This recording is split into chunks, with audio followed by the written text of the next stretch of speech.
법원이 28일 김건희 씨에게 통일교 청탁 의혹 일부만 인정해 징역 1년 8개월을 선고했습니다. 도이치모터스 주가 조작 의혹과 명태균 게이트 의혹은 모두 무죄로 판단돼 김건희 특검이 구형한 징역 15년에 크게 못 미쳤습니다. 재판부는 도이치모터스 주가 조작과 관련해 김 씨가 범행을 인식했을 가능성은 있지만 공범으로 볼 증거는 없다고 판단했습니다. 명태균 게이트 역시 여론조사가 영업활동의 일환으로 제공된 것으로 보인다며 정치자금법 위반을 인정하지 않았습니다. 반면 통일교 청탁 사건에서는 샤넬백과 목걸이 수수 사실만 유죄로 인정하며 김 씨가 자신의 지위를 사적으로 활용했다고 지적했습니다. 이번 판결을 두고 특검의 부실 수사와 법원의 보수적 판단이 겹치며 김 씨가 중형을 피했다는 비판이 나오고 있습니다. 특검은 즉각 항소 방침을 밝히며 상급심에서 판단을 다시 받겠다는 입장입니다. 뉴스토마토 신유미입니다. 김건희 씨가 어제 1심에서 징역 1년 8개월을 선고받았습니다. 세 가지 혐의 가운데 한 개의 혐의만, 그것도 일부 유죄로 인정되었습니다. 1심을 생중계로 지켜보던 많은 이들이 탄식을 자아냈습니다. 도대체 어떻게 해석해야 할까요? 관련해서 김지원 민주당 대변인, 전홍규 변호사, 강석영 뉴스토마토 기자와 이야기 나눠보겠습니다. 세 분 안녕하세요. 네, 반갑습니다. 네. 안녕하지 못한 표정이신데. 먼저 어제 선고 장면 영상으로 보신 뒤 주제 이어가겠습니다. 주문.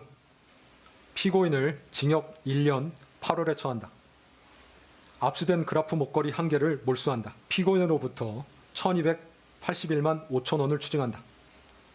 위 추징금에 상당한 금액의 간합을 명한다. 자본시장과 금융투자업에 관한 법률 위반의 점, 정치자금법 위반의 점, 2022년 4월 7일경 특정범죄 가중처벌 등에 관한 법률 위반, 알선수재의 점은 각 무죄. 피고인은 판결에 대하여 일주일 내에 이 법원에 항소장을 제출해서 항소를 제기할 수 있습니다. 자, 먼저 강 기자, 어제 법정에 있었죠? 네네. 각각의 혐의에 대한 특검의 구형량 그리고 재판부의 선고 결과 먼저 좀 간단하게 정리 좀 해주세요. 네, 혐의는 크게 세 가지입니다. 첫 번째 이제 도이치모터스 주가 조작 의혹으로 8억 원의 부당이득을 취한 혐의, 그리고 뉴스토마토가 최초 보도한 명태균 게이트 의혹 관련해서 공짜 여론조사를 받고 공천 개입했다는 혐의, 그리고 마지막으로 통일교 청탁 의혹입니다. 샤넬백과 그라프 목걸이 등 금품을 수수한 혐의, 세 가지 혐의를 가지고 있습니다. 김건희 특검은 지난달 결심 공판에서 징역 15년에 벌금 20억 원, 추징금 9억여 원을 선고해달라고 재판부에 요청했습니다. 주가 조작 의혹과 명태균 게이트 의혹으로 징역 11년, 정치자금법 위반 혐의로 징역 4년을 각각 구형했습니다. 하지만 이제 재판부는 한참 구형량에 못 미치는 1년 8개월과 1,200만 원 추징금을 선고하였는데요. 먼저 도이치모터스 주가 조작의 경우에는 김 씨가 주가 조작을 미필적으로나마 인지했다고 인정했지만 주범인 권오수 전 도이치모터스 회장 등과 공범으로 볼 수 없다고 판단했습니다. 그리고 명태균 게이트에도 무죄를 선고하였는데요. 명태균 씨가 윤석열 씨 부부를 비롯해서 여러 사람들에게 여론조사를 배포한 것일 뿐이다. 윤 씨 부부가 재산상 이익을 취한 것으로 볼 수 없다고 판단했습니다. 특히 여론조사 대가로 김영선 전 의원의 공천을 약속한 것으로 단정하기 어렵다고 판단했습니다. 재판부가 유일하게 유죄로 인정한 부분은 통일교 청탁 의혹 부분인데요. 네. 이것도 아주 일부만 인정이 됐습니다. 김 씨는 세 차례에 걸쳐서 통일교로부터 샤넬 가방 2개와 목걸이 등을 받았는데요. 맨 처음 샤넬 가방은 범죄로 인정되지 않았습니다. 가방을 받은 건 맞지만 당시 대화에서 구체적인 청탁이라고 볼 만한 것이 없다는 판단입니다. 그러니까 결론적으로 특검은 세 가지 혐의에 대해서 도합 징역 15년을 구형을 했고, 네. 그리고 재판부는 두 가지 혐의에 대해서는 무죄, 그리고 네. 나머지 알선 수재에 대해서는 일부 유죄를 해서 징역 1년 8월을 선고한 거죠. 네네. 자, 대변인, 민주당은 어떻게 바라봤습니까? 어제 선고. 어제 뭐 대부분의 민주당 관계자들은 10년 이상형이 나올 것으로 그렇게 예상하고 있었는데 뭐 굉장히 너무 황당한 판결이 나오다 보니까 많은 분들이 당혹스러움을 네네. SNS로 표현했습니다. 특히 도이치모터스 주가 조작 의혹 관련해서 주가 조작인지 알았는데 짜고 했는지는 잘 모르겠다. 근데 여러 가지 증거물들이 충분히 있었음에도 네네. 불구하고 어떻게 그런 정말 김건희 씨에게만 유독 유리한 판결을 낼 수 있는지, 그리고 명태균 스캔들 관련해서도 아니 정말 불법적으로 여론 조작해가지고 그 반대급부로 김영선 전 의원을 공천한 게 녹취록으로 다 나와 있습니까? 네, 네. 대통령 당선인이 그렇게 한가한 자리입니까? 그런 그 지역에 있는 여론 조작 사기꾼에게 직접 그 당선 그 취임을 며칠 앞두고 그렇게 전화를 하고 약속을 하고 김영선을 공천 주고 연고도 없는 사람 준 건데, 이것에 대해서 사법부가 이런 판결을 내렸다는 것 자체가 대한민국 법치와 민주주의를 정말 수십 년 후퇴시킨 그런 판결로뿐이 생각할 수 없다. 저희는 그렇게 보고 있고요. 법원에서 사실은 뭐 이런 주가 조작 관련해서 공동 정범임을 인정하니 보통 공소장을 좀 변경하라. 그래서 네네. 주가 조작 뭐 방조 혐의라도 좀 이렇게 해서 처벌받게 했어야 되는데 어떻게 이렇게 무책임하게 판결을 내릴 수 있는지 저희로서는 너무 황당한 판결이었습니다. 분개하는 심정은 이해가 되는데, 근데 또 집권 여당 입장에서 사법부의 판단을 무조건 배제할 수는 없지 않겠습니까? 아니, 사법부의 판단을 저희가 안 받아들일 수는 없죠. 네. 뭐 그 판결은 판결대로 인정을 하지만 그 내용에 대해서는 저희가 비판할 수 있지 않겠습니까? 네, 그 네. 비판하지 않으면 저희 사법부가 계속 저런 식으로 그 힘 있고 돈 있고 뭐 검찰과 관련된 그런 권력자들한테는 굉장히 유리한 저런 판결을 계속 양산하게 해서는 안 된다고 생각합니다. 이번 판결 관련해서 조희대 사법부는 이 책임을 좀 통감해야 된다. 어떻게 이런 판결이 나올 수 있나? 아니, 국민들에게 정말 당당하게 이야기할 수 있는 판결인지 저희는 좀 묻고 싶습니다. 구체적으로 한번 들어가 보겠습니다, 변호사님. 그러면 먼저 총체적으로 이것을 물론 법원 개별로 다 독립성은 보장이 되고 있는데 사법부에게 책임을 물을 수가 있는지, 아니면 특검의 기소 내용에 문제점은 없었는지 먼저 그 점부터 한번 짚어보죠. 일단 특검의 기소 자체가 문제가 없었느냐, 일부 문제는 있었습니다. 일부 있고, 애초부터 그러면은 방조죄를 같이 기소를 하던가 예비적으로 한다던가 또는 중간에 공소장 변경을 하면 되는데 그 부분에 대해서는 너무 안일하게 생각했다. 네네. 그 다음에 또 꼭 이게 무슨 알선수재나 정치 자금법만이 아니라 뇌물죄도 좀 같이 검토돼서 이런 부분도 좀 봤어야 되는데 일단 물리적으로 좀 시간이 부족하지 않았나. 그다음 근데 그런 것들은 결국은 뭐 뒤에서 하는 얘기고 최종 판단은 또 사법부가 하는 거지만 네네.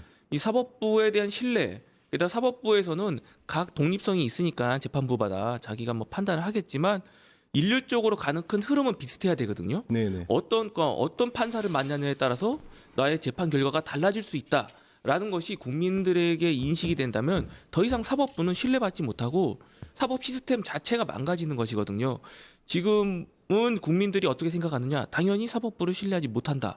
나는 어떤 판사를 만나게 될까? 이런 것만 고민하게 되는 세상이 오는 것 같습니다.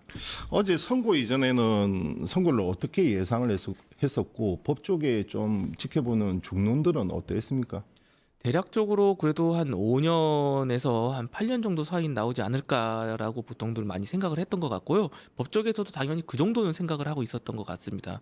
근데 지금 너무 어이가 없는 거고, 특히 이제 도이치모터스 같은 경우도 주가 조작 같은 경우는 명백하게 인식을 하고 있었다라고 이야기를 하고 있거든요. 네네네. 그러면 이런 것들을 무죄, 게다가 적어도 적극적으로 방조로 공소장 변경을 지시를 하거나 또 지시하지 않더라도 직권으로 재판장이 판단할 수 있습니다. 근데 그렇지 않고 그냥 이게 선고를 했다는 거에서 너무 의아스럽고, 과연 이게 그러면 법원을 신뢰할 수 있는가, 이런 부분에서도 법 쪽에서도 굉장히 실망감을 좀 많이 나타내고 있습니다. 강 기자, 어제 1심 재판부가 주문을 할 당시 그때 법조계 기자들은 어떻게 받아들였나요? 좀 당혹스러웠나요? 실은 이제 재판 선고 기일이 이제 진행되기 전까지만 해도 이제 변호사님 말씀 주신 것처럼 적어도 한 7, 8년 정도는 나올 것이다라고 예상이 되었는데, 사실 이제 선고를 시작하자마자 약간 그 재판부가 무죄를 주려는 듯한 발언을 하여서 그랬죠. 뭔가 각각의 혐의에 대해서. 조금 네 이상하다라는 생각이 들었는데 그 부분을 조금 말씀드리면은 재판부가 이제 선고 각각 그 혐의를 판단함에 앞서서 법 적용에 이제 권력자와 권력을 잃은 자 모두 이제 예외와 차별이 없어야 한다.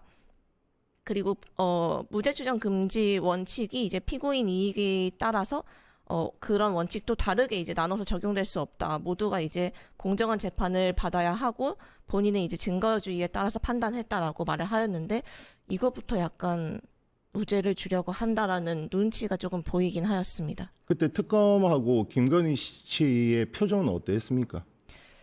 특검은 이제 크게 이제 표정 변화가 없긴 하였지만 당황한 기색이 좀 역력하였고, 김건희 씨 같은 경우에는 이제 혐의 하나하나 이제 무죄로 판단이 날 때마다 옆에 있는 변호인의 손을 잡는다든지, 그리고 마지막에 이제 1년 8개월을 선고했을 때는, 일어나서 이제 인사를 꾸벅 2번 한다든지 약간 감사 인사를 표하는 듯한 모습을 보였습니다. 대변인, 좀 전에 전홍구 변호사가 지적했던 내용인데 지금 법원이 마치 롤러코스터를 타는 것 같아요. 물론 이제 국민 민심 여론 재판으로 가서는 안 되겠지만 너무 사법부의 잣대가 왔다 갔다 이렇게 크게 출렁이면 사법부에 대한 국민적 신뢰는 당연히 하락할 수밖에 없지 않겠습니까?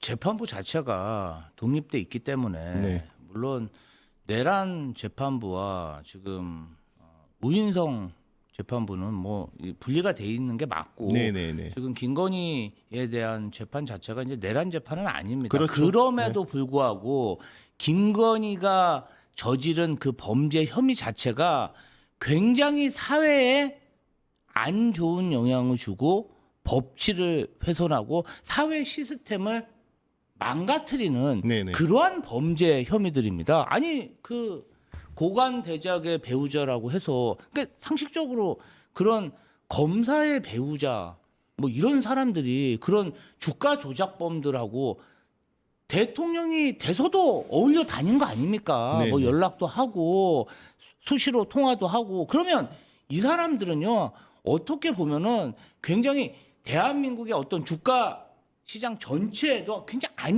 이런 주가 조작을 해도 된다. 뭐 이런 시그널을 주는 거거든요. 근데 사법부에서 이 사람도 뭐 대한민국 국민이고 뭐 없는 사람이나 있는 사람이나 뭐 피고인에게 유리하게 판결을 해야 된다. 이 판결 하나 때문에 앞으로 많은 그런 권력자들의 배우자가 이런 생각을 하고 범죄 혐의를 저지르고 처벌을 안 받는다고 생각하면은 대한민국이 어떻게 되겠습니까? 정말 선진국이 아니라요. 후진국이 될 수 있는. 그래서 사실은 이런 사회 지도층 인사에 대한 그런 사법 처리가 저희 대한민국이 엄격했던 겁니다. 이렇게 네네. 엄단하고 엄격하고 부정부패에 대해서 단호한 모습을 사법부가 보여야 사법부도 신뢰를 받는 것이고 대한민국 법치가 바로 서는 거지. 이런 악지적인 범죄. 여태까지 대한민국 영부인 중에 이런 류의 범죄 혐의를 받은 사람이 있었습니까? 그런데 뭐 이 사람에 대해서는 특별히 정말 이렇게 혜택을 주는 사법부의 이런 판결에 대해서 대한민국 국민들이 이해할 수 있겠습니까? 저는 이해 못한다고 생각하고요. 전반적으로 사법부가 뭔가 지금 롤러코스터를 타는 모습 자체가 네네. 조희대 사법부 자체가 작년 5월에 이재명 대선 후보에 대한 뭔가 좀 자의적인 판결 난 이후로 파기환송 말하는 거죠. 신뢰를 자꾸 잃는 듯한 그런 판결을 양산하고 있는 거예요. 그래서 이것은 사실은 진짜 사법부의 위기자 대한민국 민주주의의 위기다. 법치의 위기다. 저는 그렇게 보고 있습니다. 주가 조작 같은 경우는 물론 1심이긴 하지만 지금 무죄가 선고되면서 이 사건을 덮어왔던 검찰에게도 사실상 면죄부가 주어진 꼴 아닙니까? 그렇죠. 사실은 윤석열 내란 수계가 도이치모터스 주가 조작 수사와 명태균 스캔들로 인해서 내란을 일으켰다는 게 정설인데 지금 아마 감옥에서 가장 억울하게 생각하는 게 윤석열이 아닐까 그런 생각이 들 정도로 정말 윤석열과 김건희 씨 그 부부에게 도움이 되는 그런 판결을 내려버렸어요. 뭐 이 사실을 1년 전에 알았다면 윤석열이 그 불법 계엄 저질렀겠습니까? 변호사님, 법조인 시각에서 한번 짚어보죠. 지금 주가 조작 사건, 도이치모터스, 그 다음에 명태균 게이트, 계속해서 이제 언론도 상당한 문제 제기를 했고, 그 다음에 수많은 증거들이 녹취 등을 통해서 터져 나왔던 것이 사실입니다. 그럼에도 불구하고 1심 법원이 이렇게 판단한 근거는 무엇입니까? 기본적으로 피고인들이 주장하는 유리한 증거들만을 채택을 해서 특검의 주장은 배척하고 거의 다 배척했습니다. 그리고 거기에서 특검에서 인정될 만한 부분에 대해서는 특별히 언급하지 않고 다루지 않고 축소시키는 방식으로 해서 이런 판결이 나온 것 같습니다. 특히 이 시대 조종에 대한 인식은 있었는데 공동정범이 아니다라는 거를 납득할 수가 있으니까 이게 무죄가 되기 위해서는 어떤 거냐면 어떤 사람들이 특정한 사람들이 주가 조작을 해. 근데 나는 그 사람들이 누군지는 모르지만 네네. 어떠한 주식이 주가 조작이 곧 들어간다는 소문을 들었어. 그러면은 나는 그냥 그 사람들 연락하지 않고 나 또한 그 주식을 한번 사볼까 할 수는 있죠. 네네. 그런 경우에 시세 조작 자체에 대한 인식은 있지만 내가 거기에 같이 참여하지 않아. 그런 사람이면 무죄가 나올 수 있다는 거예요. 공동정범은 안 된다. 네. 하지만 이 사건은 다른 게 무엇이냐면 거기에서 본인이 직접적으로 연락을 하죠. 주포들과. 블랙펄하고 연결이 돼 네, 있는 네, 상태이고 그 과정 속에서 기능적 행위 지배가 있었단 말입니다. 근데 그걸 없다고 판단했다는 거는 법리적으로 너무 맞지가 않는 거예요. 그러니까 이 법리 판단을 너무 잘못하고 있다. 사실관계 부분을 왜곡하고 있다. 이런 부분을 지적하지 않을 수가 없고요. 이거는 당연히 항소심에서 다시 바로 잡혀야 된다고 봅니다. 가장 이해가 안 가는 대목이 무엇이었습니까? 가장 이해가 안 가는 게 법조인의 시각에서 봤을 때. 그 시대조정 인식은 했지만 공동정범이 아니다라는 거예요. 그러니까 적어도 그럼 방조범 인식을 했으면 적어도 방조범은 된 건데 그것조차도 판단을 안 하고 그냥 무죄를 줬다는 게 너무 이해가 안 가는 거예요. 왜냐하면 지금 이 법의 판단이라는 거는 사회적인 것도 같이 봐야 되거든요. 근데 이재명 정부 들어서 가장 강조하는 게 무엇입니까? 주가 조작 절대 네네. 하면 안 된다. 네. 엄벌하겠다. 네. 이런 부분이 사법부에서도 동일한 기조로 가야 되는 거거든요. 근데 네. 이거는 주가 조작은 해도 된다. 쩐주는 처벌받지 않는다. 자연스럽게 돈 내세요. 이런 거를 전 국민들한테 알려주는 꼴이 되는 거거든요. 정말 잘못된 판단이라고 생각합니다. 대변인, 3특검이 종료를 했고 이제 곧 2차 종합특검이 출범을 합니다. 국무회의 본회의 통과했고 국무회에서 의결을 했죠. 근데 3특검 당시에 가장 또 말이 많았던 게 김건희 특검이었어요. 물론 가지수가 많고 별건이 많기는 많았지만 수사를 제대로 못했다는 지적이 특검 기자들 사이에서도 의견이 나왔었고 나중에 한 12개였나요? 강 기자? 12개 네네. 혐의는 밝혀내지 못한 채 경찰 국수본으로 넘겼단 말이죠. 물론 그 사이에 검찰의 파견 검사들의 항명 소동도 좀 있었고 여러 가지 논란들이 있었는데 그러면 과연 이것이 2차 종합특검에서는 밝혀질 수 있을까? 솔직히 지금 기소 내용 외에도 김건희 씨에게 주어진 여러 의혹들이 상당히 많지 않습니까?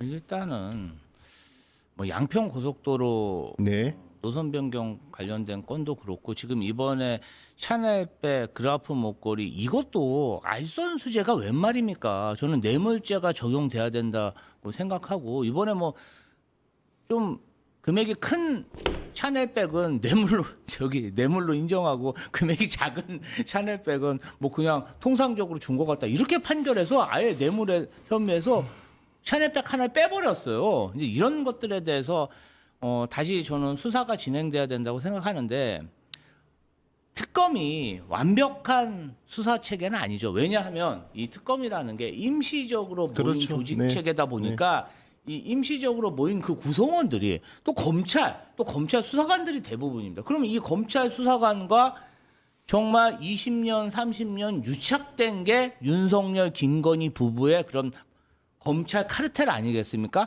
들어와서 수사에 협조하는 척, 수사하는 척하고 내용을 일으키고 정말 특별검사를 모함한다기보다는 막 그 분쟁을 일으켜서 수사 방향을 엉뚱한 방향으로 튼 게 아닌가. 그래서 다음번 특검팀 구성에 있어서는 또 특검팀 예산이나 이런 부분 때문에 지금 예산이나 이런 부분이 없다 보니까 기존 수사관들을 많이 인적 자원으로 조직을 했다는 이야기가 있습니다. 그래서 앞으로 수사 결과가 제대로 나오기 위해서는 조금 더 그런 부분도 구성에 있어서 신경 써야 되지 않을까 이런 생각이 좀 듭니다.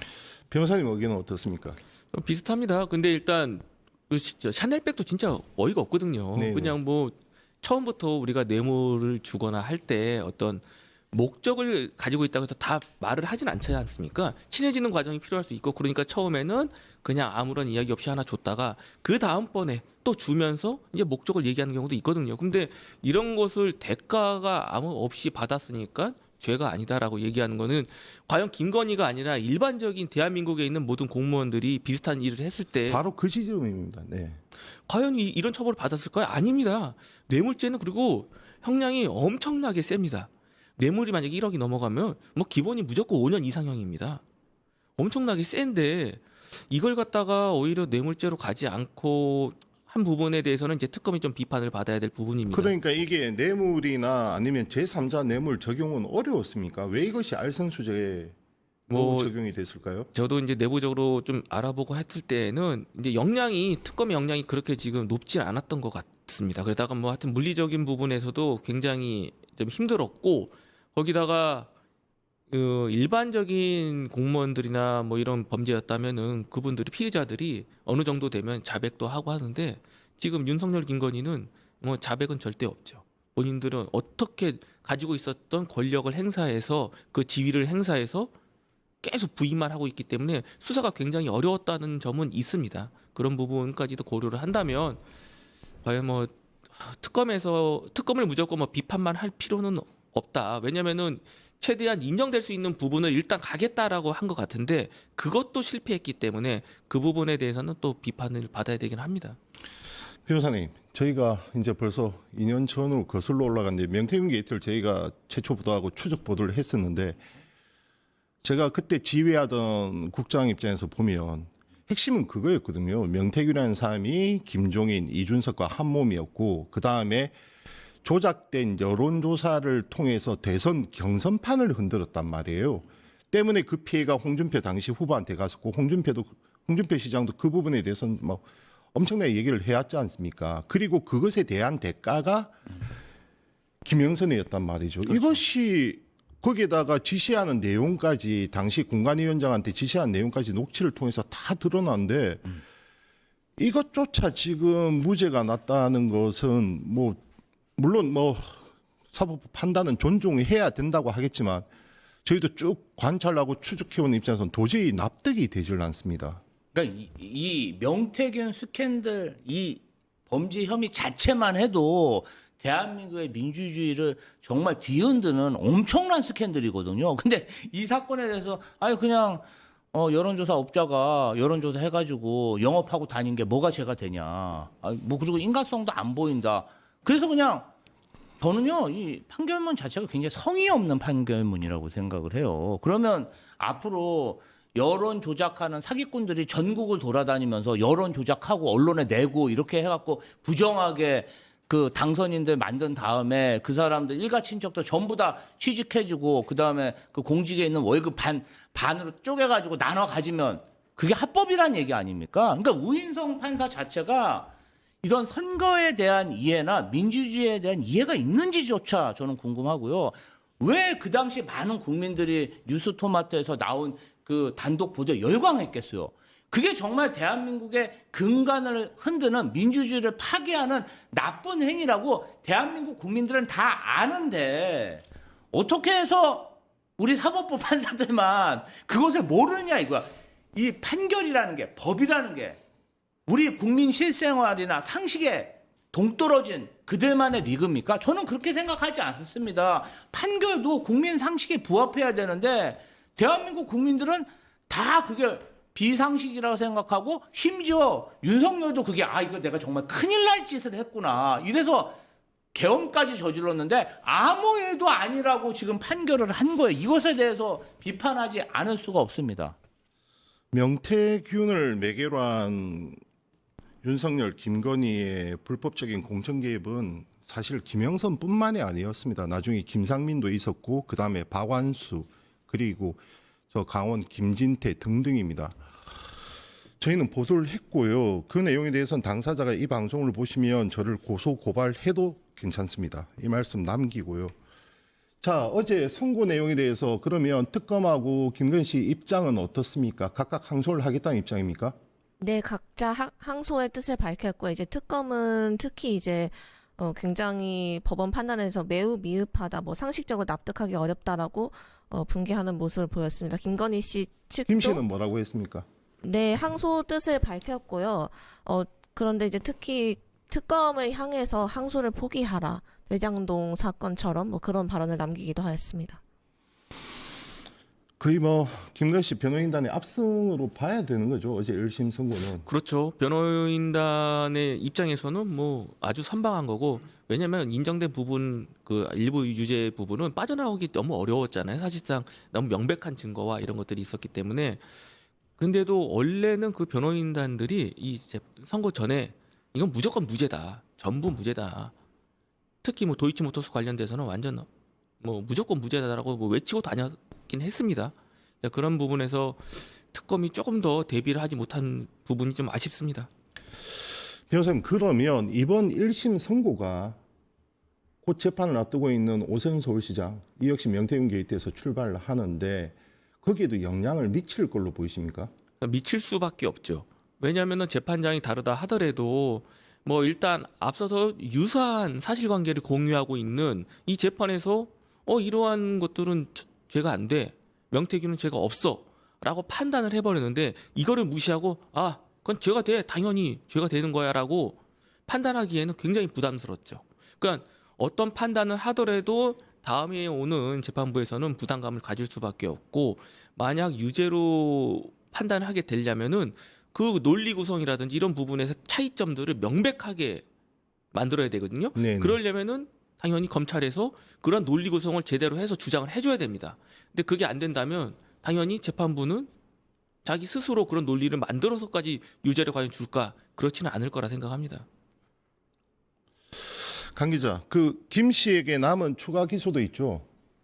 네, 지금 김건희 씨는 3가지 재판을 받고 있는데 이 사건이 이제 첫 번째 판결이 나온 것이고요. 이제 두 번째는 통일교 집단 입당 혐의 재판이 있고, 그다음에 세 번째는 공직을 대가로 서희건설 등에서 금품을 받은 이른바 매각매직 혐의로도 기소되어서 별도의 재판부가 각각 심리하고 있습니다.